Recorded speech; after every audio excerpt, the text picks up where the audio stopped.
question.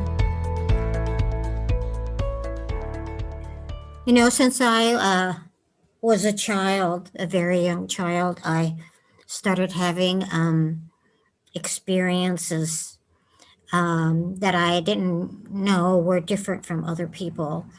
And those experiences were like seeing patterns moving around. And um, even when I got older, I seeing other people in the mirror or looking at photographs and seeing something in the photograph that other people couldn't see.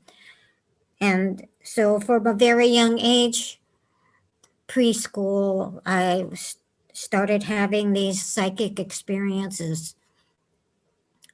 And as I got older in my teen years, was very drawn to metaphysical practices and metaphysics itself. I was told that my grandmother was a curandera, a healer, and she used things like candles and herbs and all kinds of different things. She was indigenous. Um, and so I began my journey till up to this day. And sometimes leaving my spirituality and going off to college or being a political activist or all my other roles, writer or whatever, um, doing poetry and all this different various kinds of things. But I always come back to my spiritual practices and my interest in metaphysics and doing readings when I was a teenager and um, learning how to do tarot cards, just totally drawn as if this was my calling. And I believe that this is my calling, as are the other things as well. But mostly, this is it. And so I came accidentally to Golden Gate Church about 27 years ago, and I've been attending Golden Gate Church ever since. And I love Celebrate Life. I love that it is a progressive spiritualist community. And I used to always come to Celebrate Life to it was like my haven, not far from where I live, so I could just run over to Celebrate Life. And this was my fun place. This is where I came to laugh and have a great time and meet people and uh, it was my joy. Celebrate Life is my joy. And I think of Golden Gate Church as my uh, uh, the the disciplinarian, the teacher that tells you all the rules, and you have to stay in this box, and you can't talk about this, and you can't do that. And it was all good. I love Golden Gate Church, and I grew so much from being there. It was where I developed my mediumship, from Golden Gate Church. And that just simply happened by sitting in the church and being there every Sunday. They used to have Sunday morning, Sunday night, Wednesday night. I would go 3 times a week and just be there, soaking it in, just soaking it in. And the other mediums would tell me, "You're cooking, Sheila. You're cooking. Yeah, you're in the oven. You're cooking. You're almost ready." And then finally, they had me go up there on the podium to give messages and go in the healing room and all that. So here I am today, still exploring, still learning and growing all the time. I'm so fascinated and so drawn to spiritualism and metaphysics. And I realized that we are spiritual beings having a human experience. And that's something I have to always remind myself. I am a spiritual being with great gifts and potential. And we all are. We all have great gifts and extreme potential that we don't utilize. we have so much potential that we're just beginning to tap into, just beginning. And we're beginning to realize that we are multidimensional beings, that we could go to other places and still be here at the same time. And as we know, time is something that is a human invention. And in the spirit world, there really is no time. There is no time. There only is just now. And that means that the past and the future and the present are all here all at once. It also means we can be in other places and be here at the same time. And sometimes we don't even know that. Sometimes we're in a dream and we go other places. And we're just beginning to tap into all these wonderful things. I know the greatest medium that I ever met was a woman named Jean Skinner, and she was a transformational medium from England. And she recently died a few years ago. And when I saw her, she inherited this ability, and it runs in her family. She inherited this ability of creating a mask over her face. And when I had a private reading with her, I could see the ectoplasm filling up in her neck, and then I saw the face over her face, and then turned out to be my nephew. My nephew who died in his 30s, his early 30s. And he had the same exact facial expression that he used to have when he was on the earth plane. And he was just like so amazing. I just like immediately burst into tears when I saw his face. And it was the most healing thing. And it was so evidential. I never seen anything like that. And I have never seen anything like that since.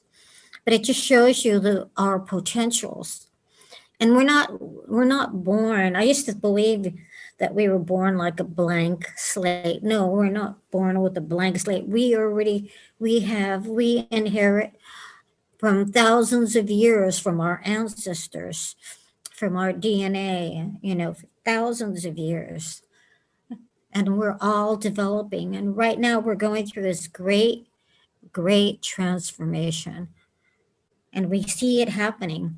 And when things change in a great way, there was always this turmoil and chaos, which we are experiencing right now, like we saw in the Capitol. It was very shocking, but not surprising. We knew it was coming. If we had our ears open and our eyes open, we knew that this was a great possibility. And sure enough, it happened.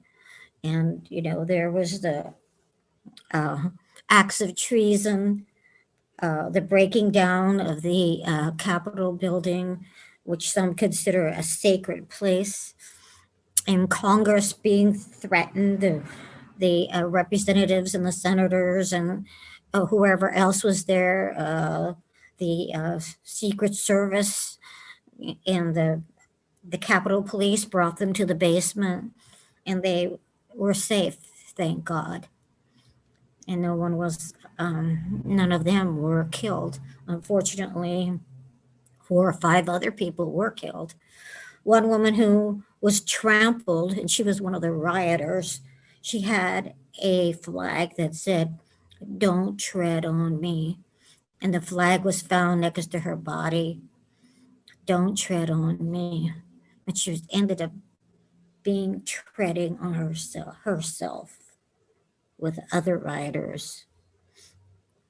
So it's just we have to overcome these delusions that we are fed by our culture, by the media, by people who try to deceive us in one way or another, or who try to use us. So we must be always aware and conscious and do a lot of self reflection and do our spiritual practices as well.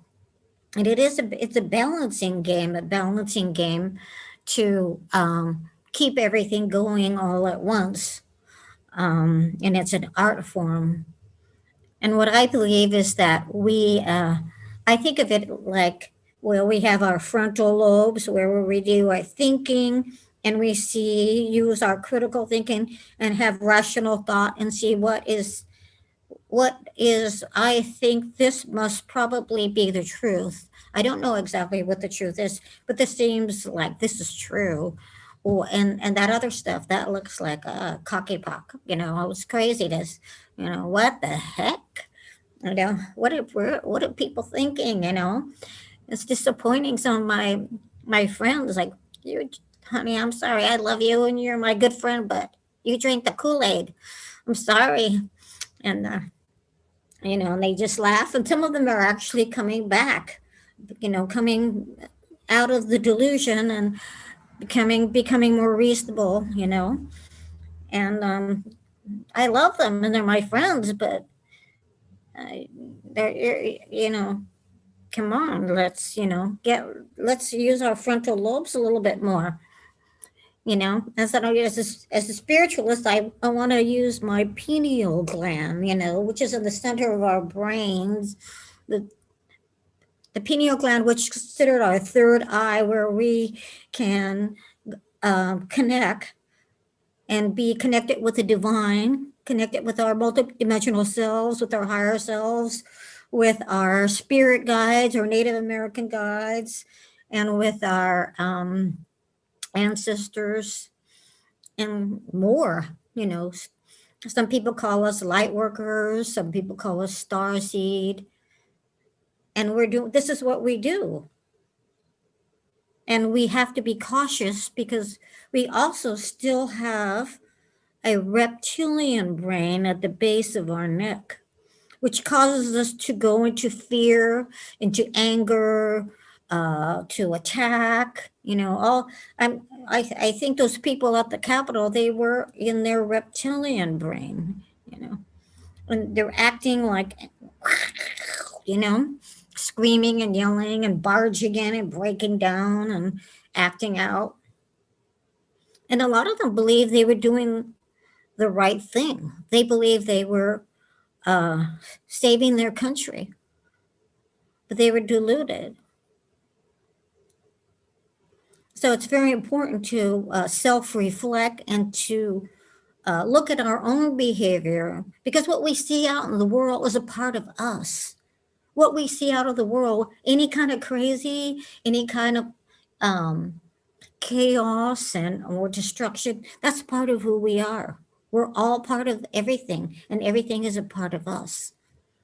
So it's very important. We as light workers and as spiritual beings, we have to help our planet, our the human race, to spiritualize, to be the observer. Yes, we look at what's going on. We're in the world, but not of the world. But at the same time, we're here to experience what's going on the earth plane. That's why we came to learn. And we also have our hearts. The heart is part of our knowing. Some people say our heart is wiser than our frontal lobe, and this is where we have our compassion, our love. Some believe this is where the seat of our soul is. Some people think it's down below in our creative chakra. You get to choose. We all have free will. We're all free. We're all free to do whatever we choose. It's up to us to decide what we feel comfortable with, what we're resonating with, because everybody is on different levels. We're all evolving. Everyone is evolving at their own pace and at their own time, and in God's time. And we are not just here to be individuals and self-actualize alone. A lot of people believe this is just about me, myself, and I, and my own development. Now that's over. We're now into the collective consciousness. It was important to develop the individual and to have individualism and not be overshadowed by family or society or just the doing the bidding of what other people wanted us to do. We had to become independent and individuals. But it seems that we kind of, especially in the United States, we kind of overdid it. This individualism, overdid it. So now we're kind of coming back with the age of Aquarius. There's a big responsibility for all those Aquarians out there to help bring in that collective consciousness and the higher consciousness. So we're not just individuals, we're all one human family, one human family. All of us are evolving together and we're all affecting each other. And it behooves us to try to be in that place, like for myself, I try to honor my community. I try to visit stores that are in my community because I want small businesses to succeed. I don't want them to fail, so I shop in my local areas. And Golden Gate Church and Celebrate Life are part of my spiritual community.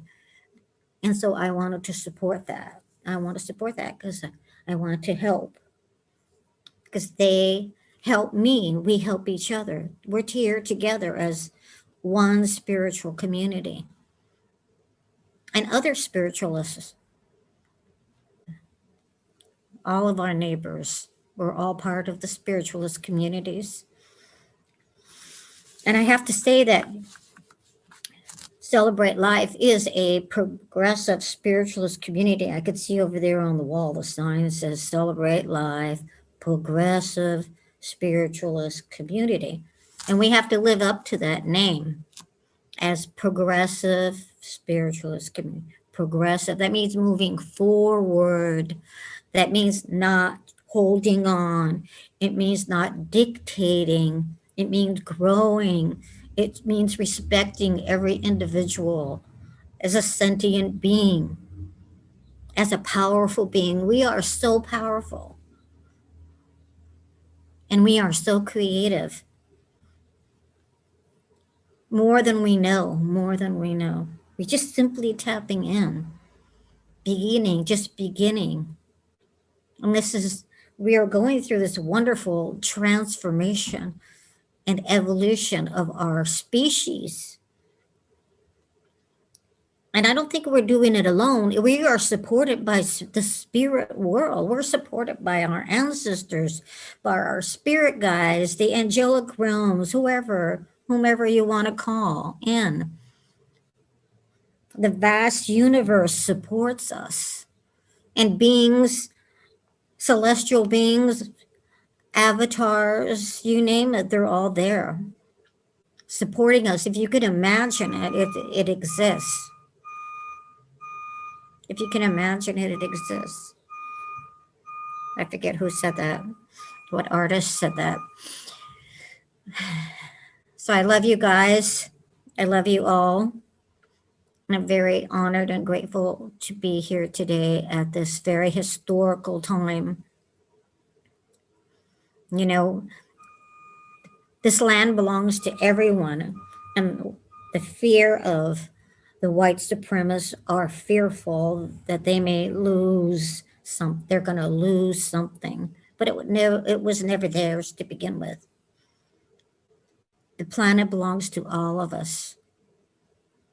And when the Europeans came, there were already people here. The indigenous people were already here. We almost became extinct. We went from 50 million indigenous people to currently in the United States, 3 million. This is something we need to recognize.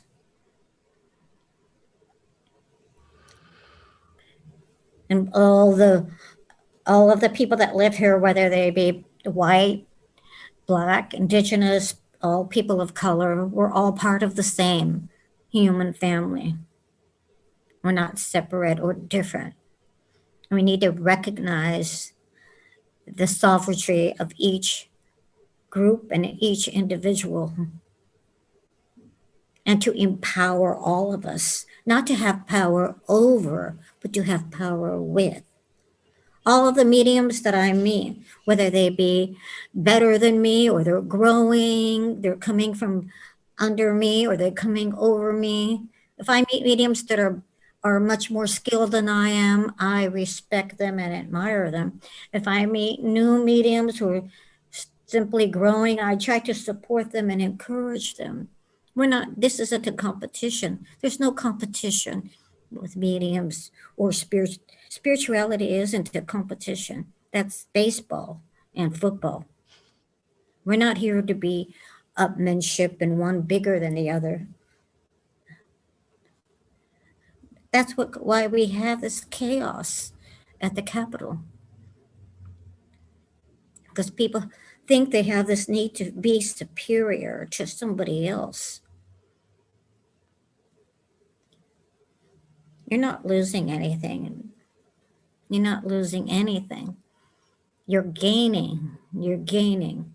Once we realize all the gifts and all of the potential that each group has and each individual has, that enhances all of us. There's no hierarchy in spiritual beings. Unless you're an angel, the angels have their little hierarchies, But we're not angels, we're humans. We're just a human species. We're all the same. I always like to say the good, the bad, the ugly, and the beautiful. We're no different. Well, we used to be different, but we're equally different. And we don't need to be afraid of each other, afraid of our differences. We're here to use our frontal lobes, our pineal gland, our hearts, and keep a check on the reptilian brain back there. We're supposed to come out of that. We're not snakes anymore. We're not iguanas. We're not lizards. We're not reptiles, okay? We're primates. That's what we evolved into, primates now. So now is time to live up to that. And remember that we are spiritual beings having a human experience. Thank you, and God bless you.